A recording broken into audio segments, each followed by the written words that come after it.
Alright, so today's lesson is 1.7, graphing and solving compound inequalities. So just like we have compound words, we have compound inequalities. So when we have a compound word, we have two words that make up one word. Compound inequalities is very similar, where I have two inequalities that are going to be graphed on the same graph. So no warm-up today, we're just going to jump right in. So a compound inequality is a sentence with two inequality statements and joined either by the word or by the word and. So go ahead and copy this stuff in your notes, please. Pause the video and come back when you're finished. So here we go. X is less than or equal to -3 or X is greater than 6. So I want you to notice that when I have an or statement, I have arrows going opposite directions with my inequality signs. So that's exactly what your graph is going to look like. So I'm going to pick a spot on my line and call it -3 or +3. That's my starting point. And I'm going to have a closed circle because of this at +3, and X is less than +3. So I have to shade this way.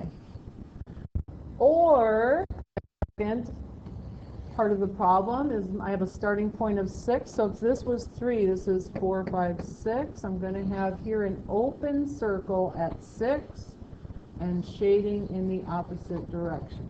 Okay? So just like it shows here, where this guy is going this way, I have shading this way. And where this guy is going this way, I have shading this way. So I have shading in two different directions. That is a compound inequality. All right, let's try this one. X is less than -2. So my starting point, I'm just going to pick a spot and call it -2.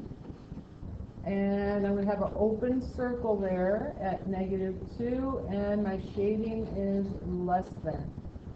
Or X is greater than +1. So -2, -1, 0, +1.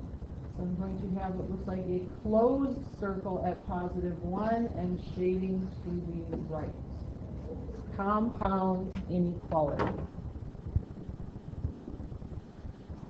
Okay, this is my and statement. So notice that I have X has kind of been sandwiched in between -2 and +5. So I'm going to go ahead and find my spots on my number line. I'm going to call this spot right here -2. That means this is -1. This is 0. 1, 2, 3, 4, 5. So that's going to be 5. At 2, I'm going to have an open, or -2, I'm going to have an open circle. At +5, I'm going to have a closed circle. And if you'll notice, X is between -2 and +5, so that's exactly what my shading is going to look like. I'm going to have shading in the middle. For example, if I plug in 0 for X, isn't 0 between -2 and -5? So any number that's in here will make that a true statement. So that's why we shade in the middle. All right. -10 is less than or equal to X, which is less than or equal to 6. So again, X is in the middle. It's a sandwich. So I'm going to be shading in the middle just like it showed. So pick a spot, call it -10. I'll pick that spot. And looks like I'm going to have a closed circle there because of this equal sign under here. And then I have to go to -6, so -10, -9, -8, -7, -6, and it looks like you want to have an open circle there. And then because X is in the middle, I'm shading in the middle. All right. Okay, here's another or statement. Don't freak out. This is just two separate equations that you have to graph. Okay, so here's my first equation. And I'm going to treat this like it's an equal sign right here. So first thing I'm going to do, just like any other equation, I'm going to subtract 5 from both sides. That's going to give me 2x is less than 8 because these guys are going to cancel. All right, then I'm going to divide by 2. So for my first part, I have x is less than 4. Now I'm looking at this guy over here. And first thing I'm going to do is add 10 to both sides. That's going to give me 5x. These cancel, is greater than 35. And when I divide both sides by 5, x is going to be greater than 7. All right, so notice my arrows are pointing in different directions. I have one pointing to the left and one pointing to the right, so I should have 2 opposite sides that are shaded. So here we go. I'm going to make a number line, and my first starting value is 4, so I'm going to pick a spot and call it 4, and I'm going to have an open circle at 4. And because this guy is pointing to the left, that's the way I'm going to shade for this one. And then my second number is 7, so 5, 6, 7, and I'm going to also have an open circle there, except now I'm going to shade to the right because that's the way my inequality is pointing, greater than. So I have split shading when I have an OR statement. So whenever I have an OR, I have split shading. Go ahead and try that one on your own. Just kidding, that's the same one. Try that one on your own. All right, well, I hope you're paying attention on these, because if you'll notice on both of these equations, in the end I ended up dividing by a negative number, which means you had to flip your sign over. So I hope you caught that you had to flip your sign. So I'm going to make a number line here. And my first number is -2, and I have an open circle at -2, shading to the left. My second number is at +2, so -1, 0, +1, +2, and I'm going to have a closed circle there and shading to the right. So again, remember, when you divide by a negative number, your sign, this sign, which was less than or equal to, had to flip and become greater than or equal to. So be careful with that. Okay, so now again, I've got x sandwiched in the middle between 2 inequality signs, okay?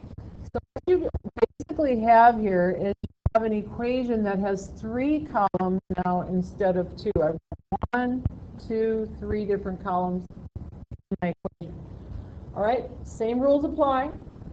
If you do something to one part or one column, you have to do it to all 3 columns. So you're still solving for x, and I can see that my x is located right here in my second column, dab in the middle. So that's where I want to leave it. I don't want to start moving it around. I don't want it to go into column 1 or column 3. I want it to stay in the middle. So what I need to do is I need to solve for x in this middle equation right here. So I'm trying to get x by itself in the middle. So the first thing I'm going to do, just like you would do with any other equation, is you're going to subtract 4. But if I do it here, I also have to do it in column 1, and I also have to do it in column 3. So -12 minus 4 is -16. This -2x stays. These, of course, will cancel, and this is going to give me +6 over here. 10 minus 4 is +6. All right, the last thing I need to do to get x by itself is divide by -2. All right, so guess what's going to happen to my signs now when I divide by -2? Same rule apply. I'm going to have to flip my signs. So that's going to give me a +8 here. So these were less than, so I have to switch them to greater than now. These will cancel. That's going to give me an x. And this is also, this was less than or equal to, so I have to switch it to greater than or equal to -3. Okay, so x is somewhere between -3 and +8. Let's look at our number line. So here's -3, here's +8. If you'll look at the -3 part of the problem, I have an equal sign under there. So I'm going to have a closed circle there. if you'll look at the 8 part, I have a greater than sign, so that's going to be just an open circle. All right, but x is between these two numbers somewhere, so that's why I have to shade in between the two numbers. All right, go ahead and try the next one on your own and see if you can get it right.